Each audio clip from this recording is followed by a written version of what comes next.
Hi everyone, this video will show you how to upload your own image as an environment background. Let's go to the render window. The entry is under the left panel. You will see a list of environmental images. All we can see here are default options by the system.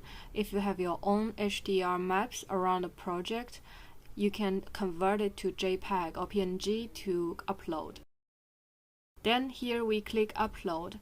You can upload any files that meet the requirements locally in PNG or JPEG format. Also, images should not exceed 20 megabytes. Wait until the upload is complete. Hover your mouse over the uploaded image. We can see an Edit button. Click that button. You will be able to decide to rotate the image, adjust the overall ambient brightness, or define the overall tone tendency to nature, warm, and cold.